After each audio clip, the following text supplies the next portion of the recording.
Hey boys and girls, welcome back to the ST3D video. Like always, I am VJ. Today we're going to be going over the assembly process of the Creality Ender 3.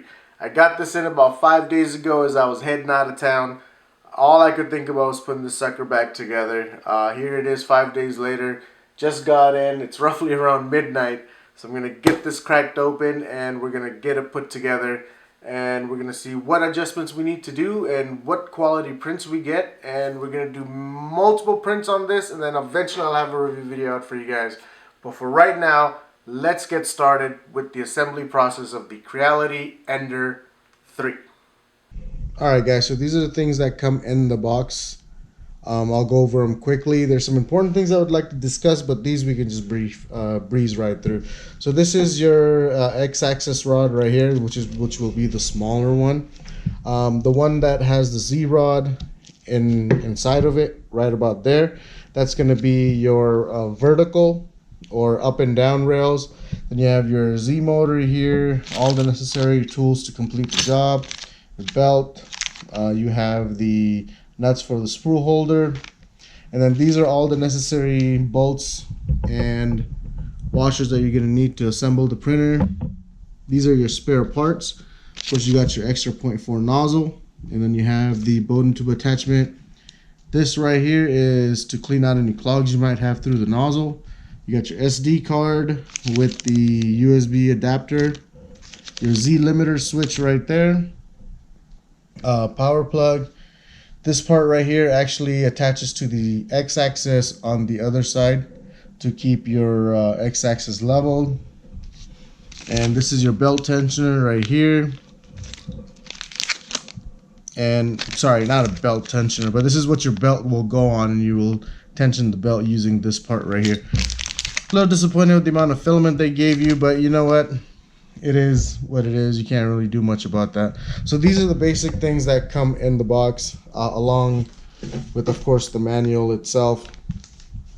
And now we're going to go over certain things that I think you need to know a few information about. So let's get into that.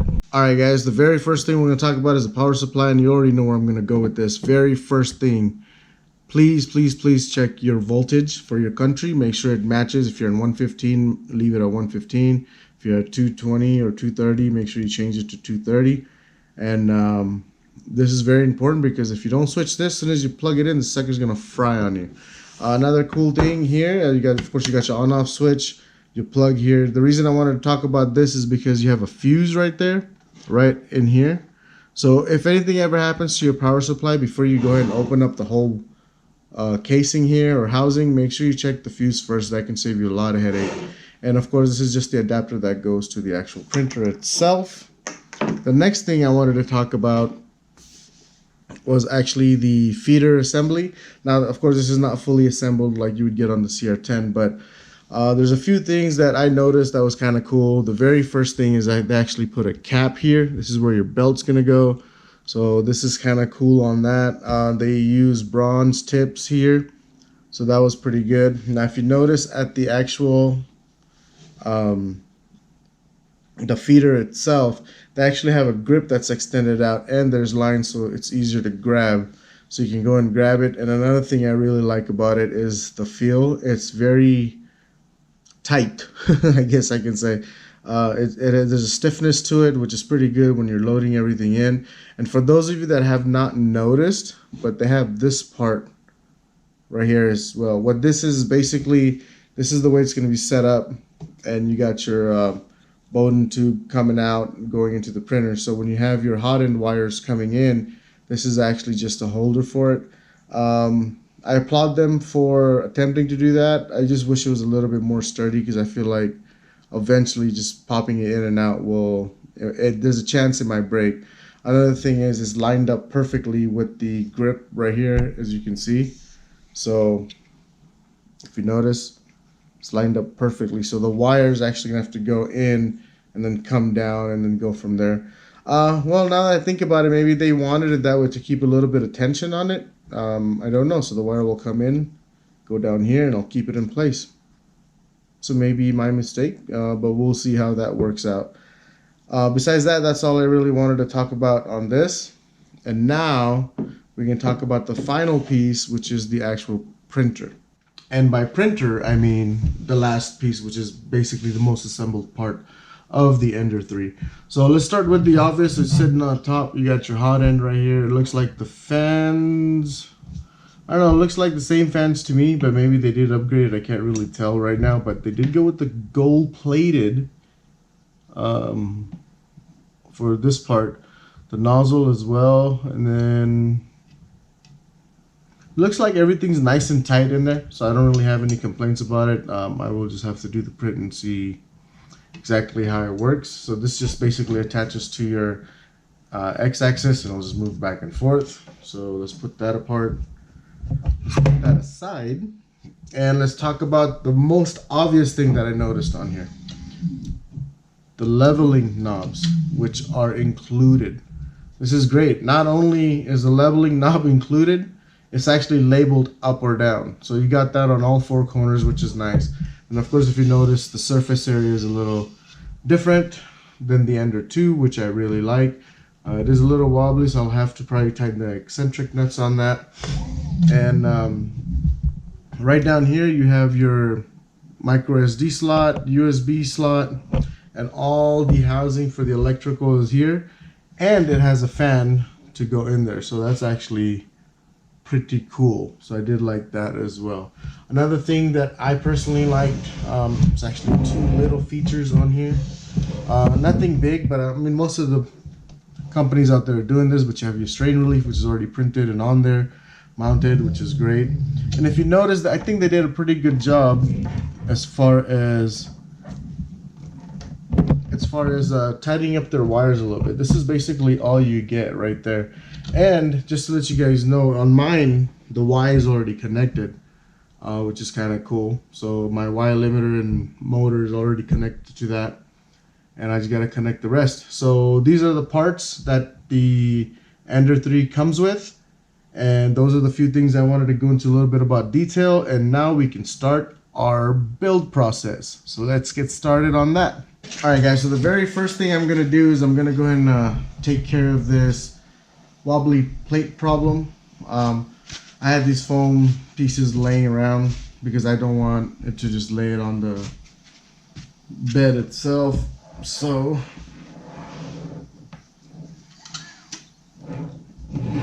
it's going to go and put one piece right there. Just slide the other piece like so.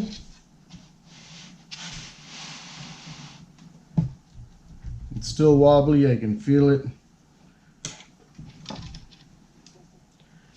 Now my centric nuts are on this side. So basically guys, you're gonna have one side where the nut's actually smooth. It's kind of hard to show you, but this side will have where you can actually put like a wrench to it. The other side will be smooth, and you will not be able to tighten that. So to tighten your beds, the first thing you're going to do is of course go and get your wrench that came with it. Pull the bed out as much as you can where you have access to those nuts. So I'm not going to tighten this side, I'm actually going to tighten this side here.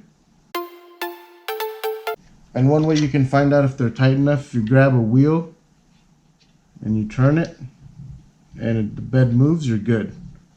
So I tightened this one, it's good. This one's gonna move regardless, unless the other side is not done. That still feels a little loose to me. I'm gonna tighten just a little bit more. And if you notice, my bed's no longer wobbly. Now if you notice here, if I just put my hand on it gently with no pressure, and I'm moving it back and forth, sliding pretty smoothly. If you notice, the plate's not moving, so we're good. Alright guys, so for the very first part, you're going to need 4 of these screws right here, which is the M45. Okay, now you're going to have 2 left over with 2 washers left over. So you're going to need 4 and 4 washers. Then you're going to need the Allen key, of course. And you're going to have 2 of the vertical rods. Now on these, we're going to use the one that has the 2 holes. 1, 2.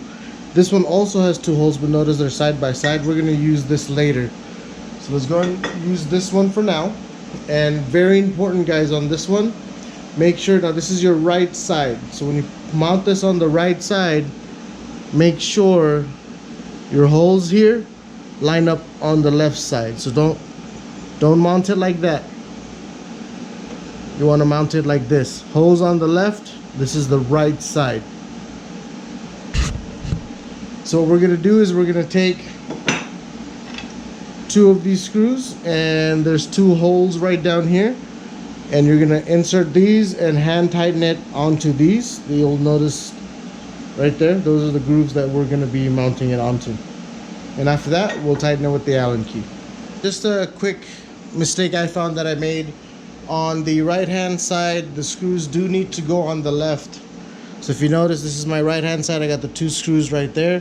The problem was I caught that when I tried to mount the power supply, which you'll see later on down the line, my screws weren't being flush, so it wasn't going through enough because there was no groove on the other side. So make sure when you mount this, the groove of the screws are facing the front. This way your screws will sit flush, and you'll see like a little cut right there. It's kind of curved. The other side will not have that. So just a heads up on that. Okay, here are the 2 holes that I had talked about earlier, 1 and 2. And I'm going to put my rod on with the holes facing on the left side. So we're just going to push that through.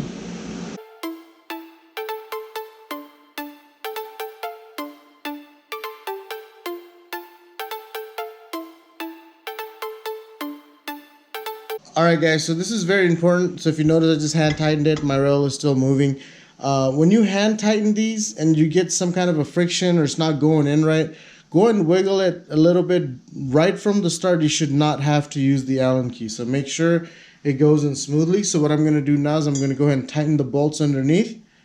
And after I do that, we're just going to go ahead and move on to the other side with the other 2 holes that you see there.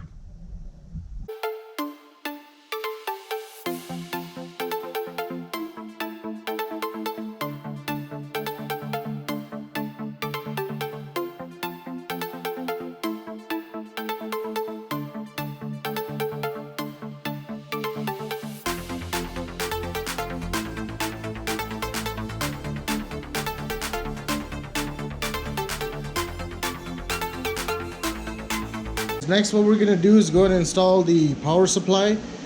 Before we go, warning again, please change the voltage. This way you won't have any issues down the line. Now, given that the printer is facing you, you got 2 screw holes right here, 1 and 2.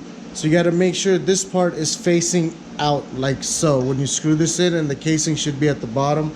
So just make sure the switch is outside. The reason for that is if it's facing inside, when you go to turn it on, I'll just be a little pain in the butt down the line. So make sure you mount that correctly, and it's going to go on these 2 holes right there.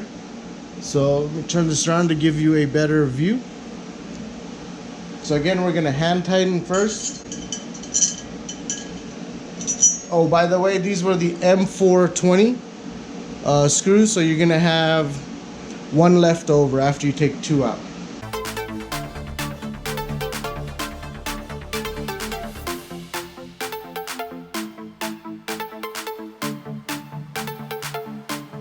Alright guys, now that we have the power supply connected, what we're going to do now is go and connect the LCD screen right here.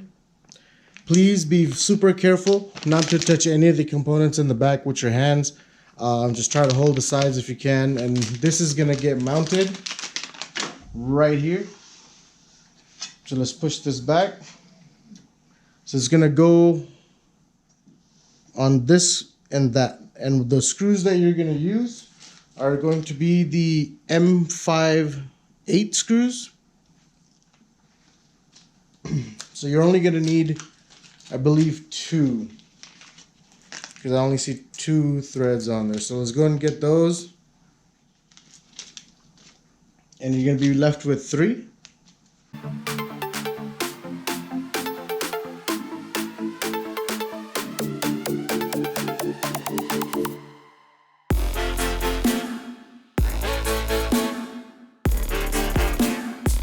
Alright guys, so next what we're going to do is go and install the Z motor.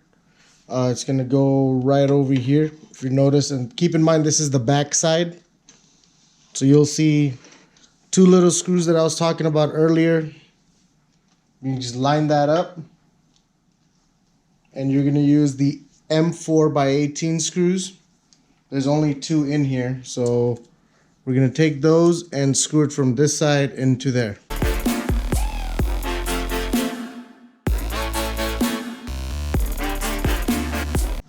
Alright guys, so I mounted the Z motor and I realized that it's at an angle. It's not very flush at all, you notice. So I'm thinking eventually when I insert the Z rod, which I'm about to do now, that when I mount it at the top, I might have to loosen this or adjust it to play with it to get it straight. So just keep that in mind as we're going along. Alright, so now what we're going to do is go and install the Z limiter switch. Go ahead and loosen these up, guys, so your bolts actually moving around. Make them straight, or make sure they're facing up and down or vertical, whatever you want to call it. Go and slide it in right there. And just tighten it for now. Now keep in mind, this is something I always adjust at the end, because your Z limiter switch can move up or down. So when you auto home, your nozzle might be a little too high or a little too low. This is something very easy you can adjust by unscrewing these and moving it up and down. So that's something we might need to do down the line.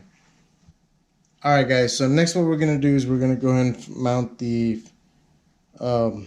feeder assembly onto one of the rails. Now keep in mind, you'll notice there's a distinct size difference.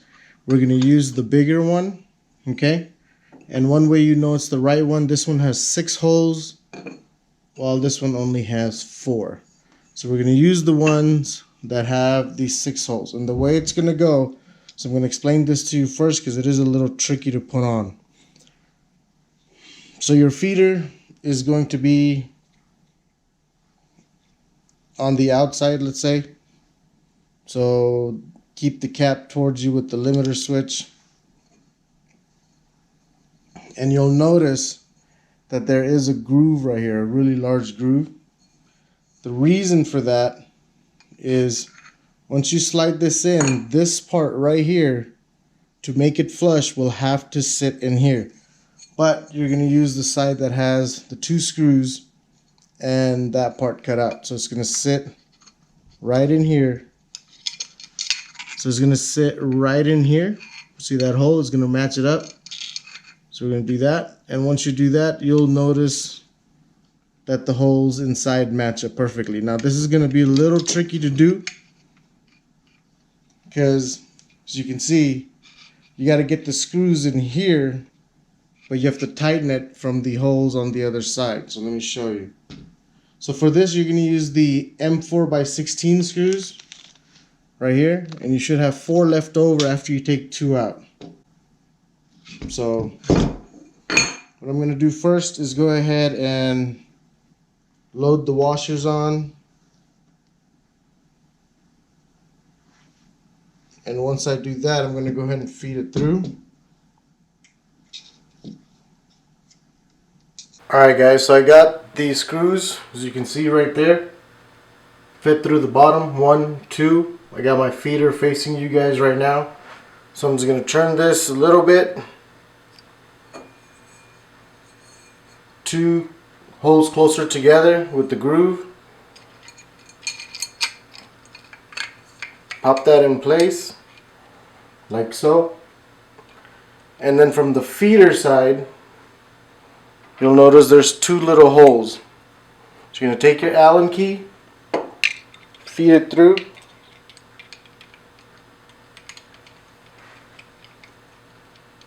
And just tighten it like so. And do the same thing to the other side. or the other screw, should I say.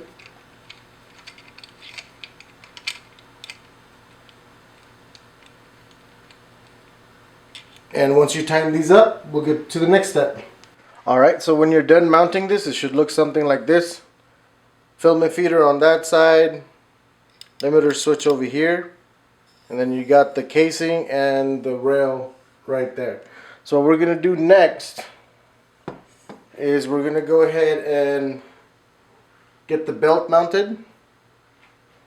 Now the easiest way I figured to do this is just to turn it. We're going to have to turn it upside down eventually, but make sure the part that's jagged actually goes here, not to put the flat side. So the flat side facing up and down like so. We're gonna just feed it through.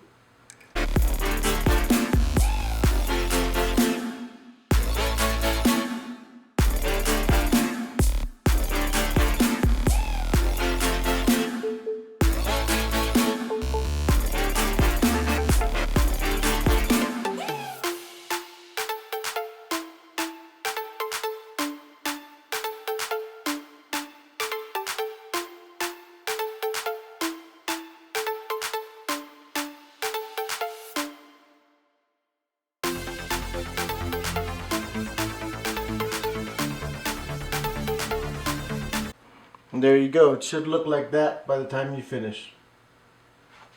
Okay, so next what we're going to do is we're going to go ahead and mount the hot end to this part. Alright, then you're going to take your hot end here. Now this is very important. Your hot end is going to be here, fan facing out. Notice your feeder is in the back. Okay, your filament feeder. So what you're going to do is you're going to come to the side here and just slide this on. So to give you a better view,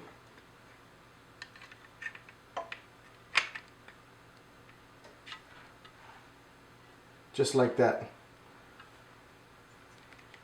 Okay, and once you do that,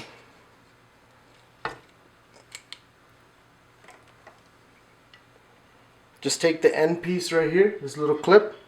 Alright, so once you've mounted the hot end, you're going to take your belt, bend it like so. Make sure the metal part is at the top.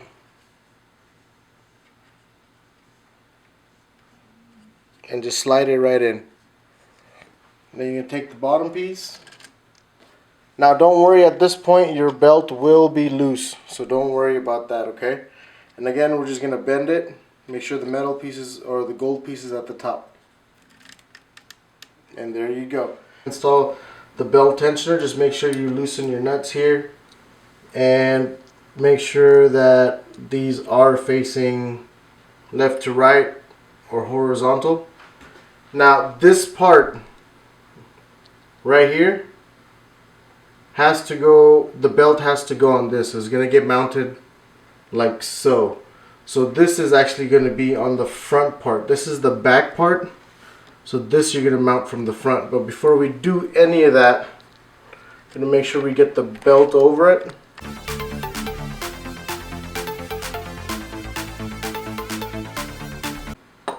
Okay, so it took me a little bit, but I got the belt over it, as you can see. And now I'm just going to slide, make sure these are, again, straight. Mount them on. So this is just a front view, so you guys can see. You got the belt that comes in from here, goes right on top. Here's your hot end, and there's the two screws I was talking about. And all you got to do now is just go and tighten these up. When we get the printer all put together, we will tension this belt. But for right now, let's just leave it like this.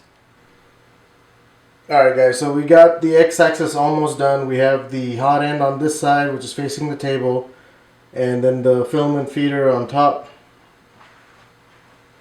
Now what we're going to do is we're going to mount this little bracket on. The way to do this is you're going to need some 4/16 screws with the washer on it. You're going to need 2 of those. And the part we're going to install it is on where we just installed the tensioner. So now if you notice right here, you have a groove again, okay? So what's going to happen is, if you notice this part, it's going to sit right on this. So this part's actually going to get mounted to the back of the rail, okay? So this is going to go on the back of the rail. So we're just going to slide that into the groove.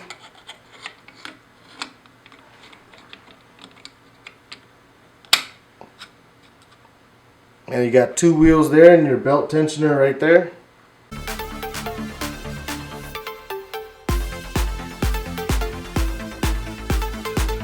And now your X-axis assembly is complete. So what we're going to have to do now is go ahead and mount it onto the printer itself. Alright guys, so what we're going to do now is go ahead and mount the X-axis onto the printer itself, the whole frame that we got so far. Now just to give you a heads up, this happened to me on the Ender 2, but when you try to feed the Z-rod through here and it doesn't go, or it's very hard, if you loosen these 2 screws, it makes this part looser. So it makes it easier for the rod to go through, and then you can tighten those up later. So let's see if I have the same issue or not. Alright, so you got the power supply facing you. You got the hot end facing the front, and that's the front. And the feeder in the back. Just make sure the wires are good. So we're going to take this.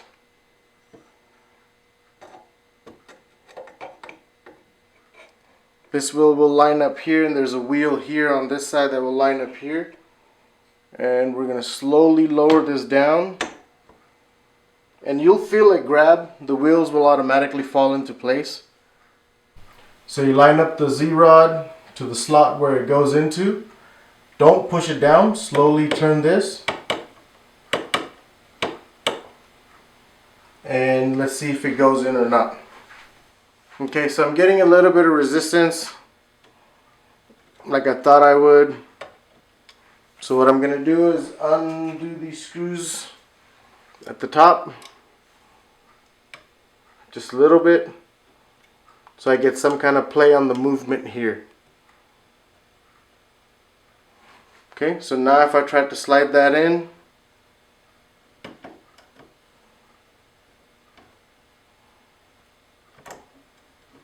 you notice it goes in with no problem whatsoever. Alright, so once you get a little bit of the rod in there, you'll probably have a little bit of a hard time, but you can actually slowly pull this down and everything should lock into place. And that's why we did not lock this down here yet, because we wanted to give it a little bit of room to play with. But there you go, that's how you mount the Z-axis, and then we'll go from here. Alright guys, hang in there, we're almost done. So next what we're going to do is go and tighten the screw right here, and then tighten the screws up there for the Z-rod. So let's go and start with the bottom. Now most of the time you shouldn't have to do anything on this part, but I'm just going to check it. But it's the top one that we're going to have to screw in. Okay, so that one's done. Now we're going to work our way up to these screws right here, and you're just going to tighten them, not super tight again, or you're going to have issues with the Z-rod moving up and down. So just hand tighten them for now.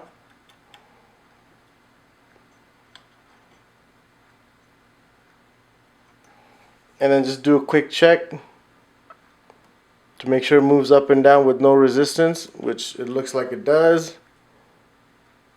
So we're good there. And next what we're going to do is, let's get this pushed aside. Next we're going to mount the top part. But before we do that, there's one quick thing that you might want to do that will help you out down the line. So what we're going to do is we're going to take some M5x8 and M5 T-nuts right here. You're going to take 2 of each. You're going to take the spool holder and just insert the screws and put the nuts at the bottom. Make sure they're still loose. Now this is going to be your top piece. Notice the grooves that I was talking about earlier. This side does not have like a cutout of the screw, but this side does. So this will make the screws sit flush, giving it more threading room, or the thread will go in deeper basically. So with that, just pick a side, doesn't really matter. Make it straight. And you can always remount this later, guys. You don't have to get it perfect as far as how far it's in or how far it's out. And then after that, you're going to grab this bag where it has the 2 end caps, or caps for the end actually. You're going to take those and put those on.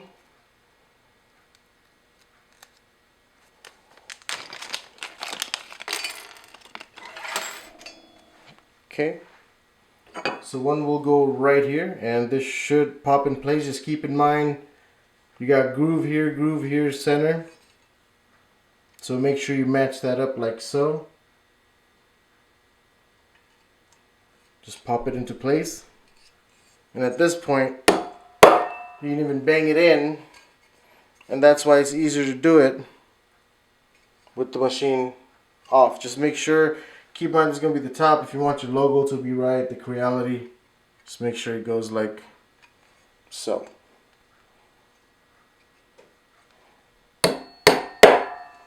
Okay, so with that done, now we just got to go ahead and mount this to the top. Alright guys, for this part, you're going to need some M5x25 screws. You're going to need 4 of them. The washer should already be on it. So we're just going to go ahead and put this on. Now since we already mounted the holder, just make sure it's facing the front, which is on that end.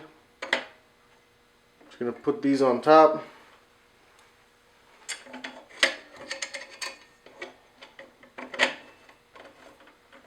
Again, just hand tighten them for right now just to get all 4 screws in the hole.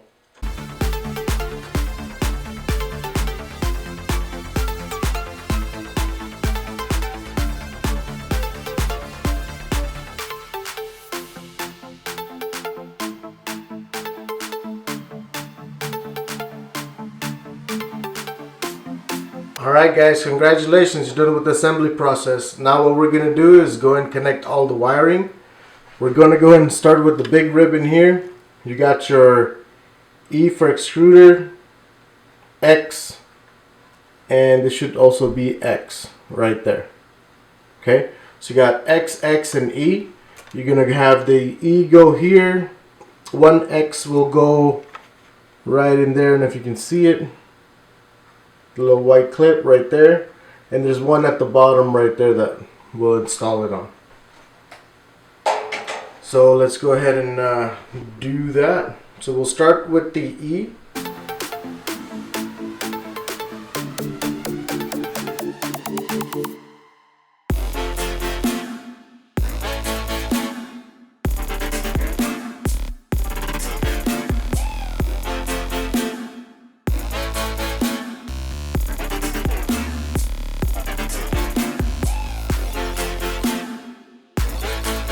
Notice one size is bigger than the other. These are both X.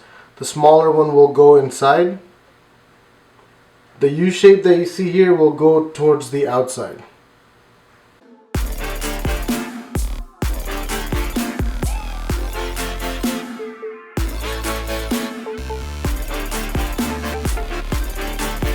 Now the bottom piece is going to go right under this. Okay, there you go. Now that's connected. And next we're going to work on, let's see what wire we come across. Assuming this is going to be Z. So here is the Z wire, which is basically just going to go right there. So let's go and get that installed.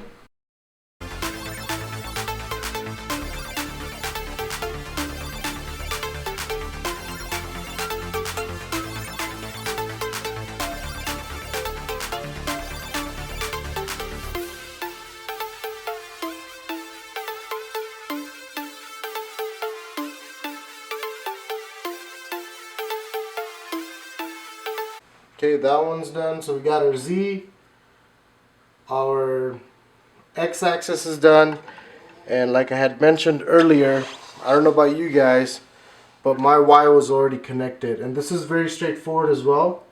There's only 2 sizes, so just plug in the one that goes in each slot. Alright guys, very important. Please, please, please check your voltage. You don't want this thing frying on you. I know you might have thought about changing it earlier, but you might have not gotten to it. So mine right now is at 230, and I am actually on 115. So there you go. So whatever it says here, that's the voltage that's going to be there. Okay, so please, please, please guys, go ahead and make sure you check that. We don't want anything burning up before we can even get to use this printer.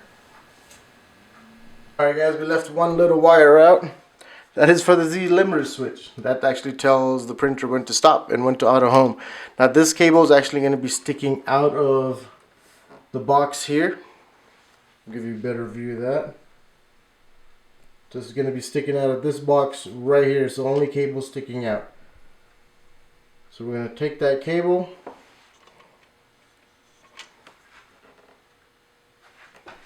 get a better view of it.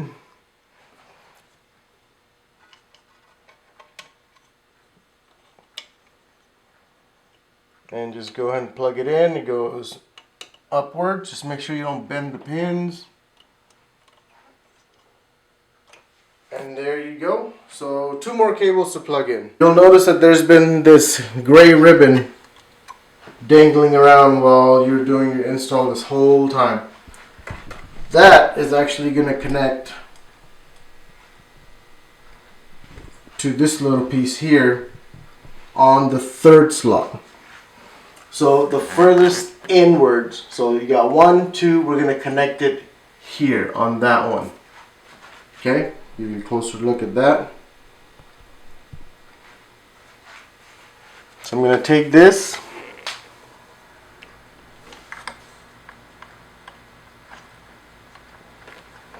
plug it to the very end, which is the closest slot next to, it's going to be the closest slot next to the bed itself, if you notice. So that's where we're going to plug it in, right over there. Now with that done, we've checked one more time. Voltage. Check your damn voltage, guys. Looks like we're good to go, 115. I'm going to plug this in.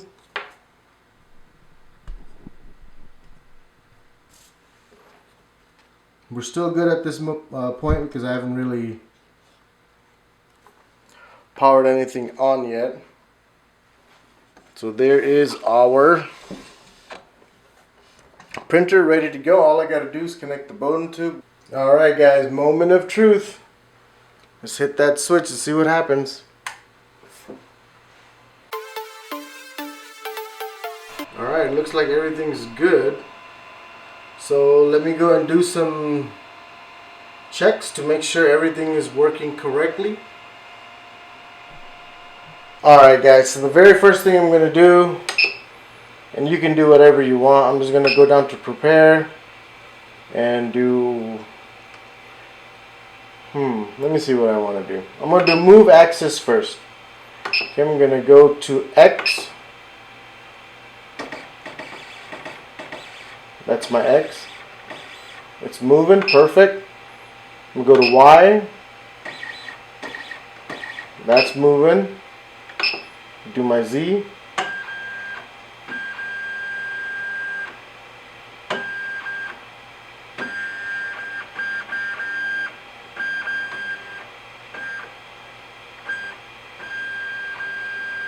Doesn't look like I'm having any issues.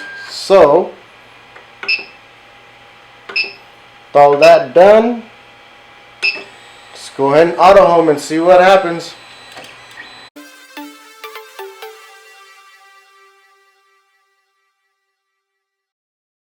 Alright guys, so that's the end of the video. I hope you guys enjoyed it. If you have any questions, comments, and concerns, go and leave it down below. If you liked what you saw and you want to see more new content like this, go and subscribe to the channel. Like it if you like it. Don't like it if you don't like it.